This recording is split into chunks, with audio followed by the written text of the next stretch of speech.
नमस्कार दोस्तों। अमेरिका एक सुपर पावर और उसके सामने ही खड़े हैं उसके अपने एलाइज। मैं बात कर रहा हूं यूएसए और ईरान की वॉर की। मैं इसमें इसराइल को मानता ही नहीं कि वो एक वॉर का पार्ट है। आज की डेट में वो अपना साइड लाइन हो चुका है। मैं ये आज का मेरा जो प्रोग्राम है वो बात है कि एलाइज जो यूएस के हैं उनका क्या रुख है इस वॉर में। वो अमेरिका से क्या कह रहे हैं? सबसे पहले बात करते हैं स्पेन। स्पेन ने कहा नो, इटली ने ना कहा, फ्रांस पीछे हट गया, जर्मनी ने साफ मना कर दिया। तो सवाल सीधा ये है कि क्या ट्रंप ईरान से लड़ रहा है अकेले या वो अब अपने पार्टनरों से भी लड़ेगा? और असली कहानी दोस्तों यहीं से शुरू होती है। मेरा नमस्कार है आप सबको। मैं हूं संदीप भटनागर और आप देख रहे हैं भारत की भाषा मेरा यूट्यूब चैनल। दोस्तों यहाँ हम केवल हेडलाइन ही नहीं पढ़ते हैं, हम हेडलाइंस के पीछे जो छुपी हुई कहानी है ना उसको समझने की कोशिश कर रहे हैं। आज की ये बात ईरान और यूएस के वॉर की तो है, लेकिन असली में फोकस ईरान नहीं है। आज फोकस है अमेरिका और उसके एलाइज के बीच की जो बढ़ती हुई दरार है। क्योंकि इस बार जंग जो है ना सिर्फ मिसाइलों से नहीं, ये जंग डिसीजन से लड़ी जा रही है।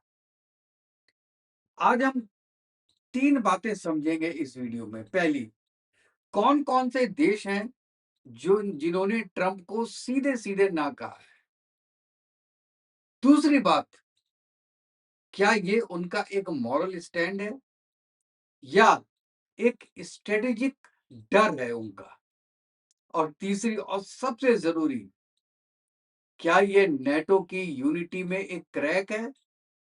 और अंत में एक नाम जो पूरी स्टोरी में बार-बार सामने आता है, वो नाम है पेड्रो सांचेज़ का।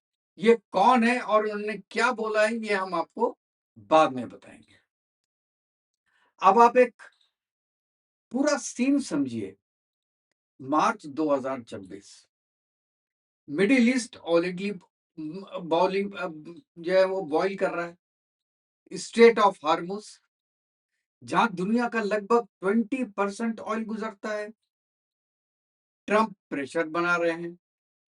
ईरान को आइसोलेट करने की कोशिश कर रहे हैं। लेकिन यहां पे गेम बदल गया जब अमेरिका के एलाइज ने सपोर्ट मांगा। अमेरिका ने तो उनका जवाब एज एक्सपेक्टेड नहीं था। कई देशों ने यस नहीं कहा। अब सवाल उठता है कि ये हेजिटेशन क्यों है? क्या उन्होंने ईरान से डर लग गया है या अमेरिका का भरोसा कम हो गया है इन दो देशों को कि अमेरिका पता नहीं हमारी मदद करने आएगा या कल नहीं आएगा? अब एक-एक करके देखते हैं। स्पेन, 2 मार्च 2026, स्पेन ने बहुत क्लियरली बोला है कि यूएस बेसेस ईरान अटैक्स के लिए यूज़ नहीं होंगी। बस एक लाइन, लेकिन इम्पैक्ट 15 यूएस एयरक्राफ्ट बेस छोड़ के अपना निकल गए। अब यहां जरा रुक के सोचिए। नेटो कंट्री है, यूएस का एलाई है और इतना सीधा रिफ्यूजल क्यों? यही वो मोमेंट था दोस्तों जहां से दरार दिखना शुरू हुई अमेरिका और उसके नेटो एलाइज के बीच में। अब बात करते हैं इटली। इटली ने क्या किया? यूएस एयरक्राफ्ट को जो इनका एक सिली बेस है वो यूज करने को मना कर दिया।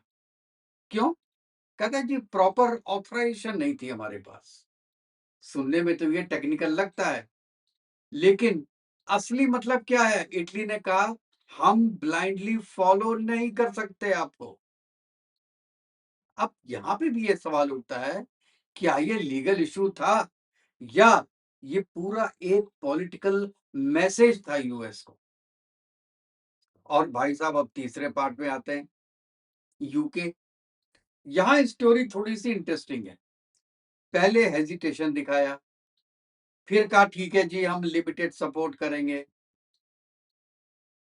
यूके ने इनिशियली तो बेसिस देने को मना किया था। फिर एक कंडीशंस के साथ ये करेंगे, वो करेंगे, साथ उन्होंने अलाउ कर दिया। अब सोचिए कि अगर आप इसको उनका यस मानते हैं, तो क्या ये कंप्रोमाइज़ नहीं हुआ? और ट्रम्प ने इस जो हेजिटेशन था उसमें अपना रिएक्शन भी दिया कि जी हमको आपकी कोई ज़रूरत नहीं है। आप तो पीछे-पीछे लड़ते थे और आपके जो एयरक्राफ्ट कैरियर है वो तो छोटे से खिलौने की तरह हैं, वो हमारा कुछ नहीं कर सकते। मतलब खिसियाली बिल्ली खंबा नोचे। जब देखा कि कोई आ नहीं रहा है, तो आपने दूसरों को बेइज्जती करना शुरू कर दिया। मतलब कि आप केवल ईरान पर ही प्रेशर नहीं डाल रहे हो, आप अपने एलाइज़ पर भी प्रेशर डाल रहे हो। और उसके बाद उनका दूसरा साथी आता है जर्मनी। जर्मनी ने भी बहुत क्लियरली बोला कि ये जो जंग है, ये हमारी नहीं है। इसको यूएन का मैंडेट नहीं है। No NATO mandate, no UN mandate, तो नो पार्टिसिपेशन। इतना सिंपल सेंटेंस बोला। और ये ध्यान रहने की बात है दोस्तों कि जर्मनी कोई छोटा-मोटा प्लेयर नहीं है। अगर जर्मनी पीछे हटता था, तो इसका मतलब कि ये सिर्फ डिसीजन नहीं है, ये एक बहुत बड़ा सिग्नल है यूएसए को। और जर्मनी तो छोड़ो, उसके साथ-साथ फ्रांस भी अब पीछे नहीं रहा। मैक्रोन ने बहुत क्लियरली बोला कि फ्रांस कॉन्फ्लिक्ट का हिस्सा नहीं बनेगा और उसने हॉर्मुज़ ऑपरेशन से भी अपनी दूरी बना ली। और फिर एक और स्टेप, इज़राइल को यूएस के जो वेपन्स हैं, उनको ट्रांसफ़र करने के लिए जो एयर स्पेस चाहिए था, वो भी फ्रांस ने डिनाई कर दिया। अब सोचिए, क्या ये सिर्फ़ एक न्यूट्रैलिटी है या बहुत एक शांत अपोज़िशन है पूरे एलाइज़ की तरफ से कि हम ट्रम्प को डिसअप्रूव करते हैं। ट्रम्प की थ्योरी जो वो यूनिलैटरल वे में डिसीज़न ले लेते हैं, we are not with him. और ये इन्होंने देख लिया यूक्रेन के वक़्त। जब ट्रम्प रशिया के प्रेसिडेंट से बात करने चले गए थे और 10 नेटो कंट्रीज़, यूरोपियन कंट्रीज़ के हेड ऑफ स्टेट्स को अपने सामने बैठा के कहा कि तुम बैठो हम आते हैं बात करके। क्या इन स्टेट हेड्स की इंसल्ट नहीं होगी? क्या जर्मन चांसलर या फ्रांस के प्रेसिडेंट की बेइज्जती नहीं हुई होगी बैठ के? हाँ, बोले नहीं वो, मन में तो रखा और सोचा होगा कि ठीक है, जब मौका आएगा तब हम बताएँगे। और ये मौका था, क्योंकि यहाँ पे यूएस ने ना ही यूएन की अप्रूवल ली, ना ही नाटो की अप्रूवल ली। नाटो क्या कहता है? नाटो कहता है कि अगर कोई कंट्री आपके ऊपर अटैक करे, तो आर्टिकल 5 चालू हो जाता है। That will be applicable. लेकिन अगर आप बिना पूछे किसी कंट्री पे अटैक करते हो, तो यार ये हमारी वॉर थोड़ी ना है। हमने वर्ल्ड वॉर 2 में आपके साथ लड़ के देख लिया, हमको क्या मिला? हम तो केवल आपके टचपूंजिया बन गए, आपके पीछे-पीछे चलने वाले कठपुतली बन गए। जैसे आपने कहा वैसे हम नाचते रहे, अब नहीं नाचेंगे। चलिए एक और कंट्री देखते हैं, आइसलैंड। आइसलैंड छोटा देश है, लेकिन उसने बड़ा कदम उठाया। आईसीजे में जो जेनोसाइड केस में इंटरवेंशन था, वो सीधा मैसेज था दोस्तों कि हम लीगल फ्रंट पे खड़े हैं। आपको पता है ना ये गाजा के बारे में? आईसीजे में चला गया था। अब सवाल ये है कि ये सब जो चीज़ें हो रही है, क्या ये एक कोइंसिडेंस है या पूरे ग्लोब का एक मूड बदल रहा है दोस्तों? अब असली बात पे आते हैं दोस्त। ये स्टोरी ईरान की नहीं है। ये स्टोरी है, आप मेरी बात मानिएगा, अमेरिका की डिक्लाइनिंग कंट्रोल की। पहले जो एलाइज थे वो ऑटोमेटिकली साथ में आते थे। अमेरिका समझता था ये तो हमारे साथ हैं ही। यूके कभी हमसे अलग हो सकता है? जापान कभी हमसे अलग होके सोच सकता है?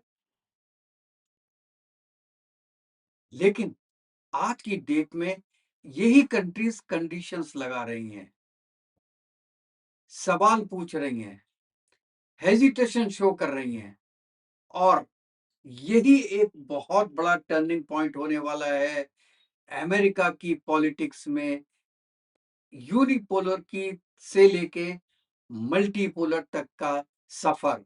उसमें ये जो कंट्रीज हैं, नेटो कंट्रीज या यूरोपियन कंट्रीज हम बोलें, इनका बहुत इफेक्ट होने वाला है। अगर हम इसको टेक अवेज बोलें तो सबसे बड़ी बात है कि यूरोप जो है वो अब ऑटोमेटिक सपोर्ट के मूड में नहीं है। दूसरी बात, हर कंट्री का अपना खुद का नेशनल इंटरेस्ट होता है और वो खुद का नेशनल इंटरेस्ट सबसे पहले देख रहा है। और तीसरी बात कि ट्रंप की जो प्रेशर पॉलिटिक्स है वो अब काम नहीं कर रही है। अगर थोड़ा बहुत काम कर भी रही है तो उसके साथ बैकलैश भी लेके आ रही है। लोग नहीं मान रहे हैं और अगर मान भी रहे हैं तो किसी प्रेशर के तहत मान रहे हैं ट्रंप की बात। और चौथी बात, सबसे बड़ी बात, कि जितने भी अलायंस हैं अमेरिका के अब उतने रिजिड नहीं हैं जितने वो पहले थे कि हम तो खड़े हैं यूएस के साथ। अब वो फ्लूइड हो गए हैं, मौके को देख रहे हैं, सिचुएशन को देख रहे हैं और अपना हित देख रहे हैं, उसके बाद एक्शन ले रहे हैं।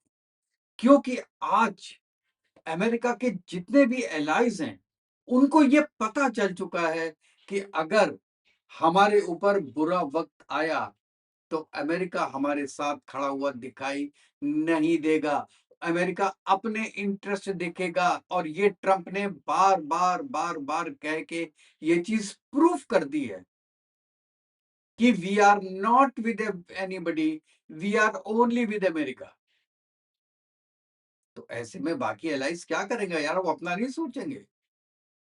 जर्मनी में 4 गुना रेट हो गए हैं एनर्जी के, वहां पे मुश्किल से लोग जी रहे हैं, अमेरिका तो मजे कर रहा है। जर्मनी तो ये सोच रहा होगा यार हमको ये एनर्जी दे रहा है 4 गुने रेट में, मतलब इसने हमको ही धंधा बना दिया, हमसे ही धंधा खींच रहा है और हम बिक रहे हैं क्योंकि हम एलाइज थे।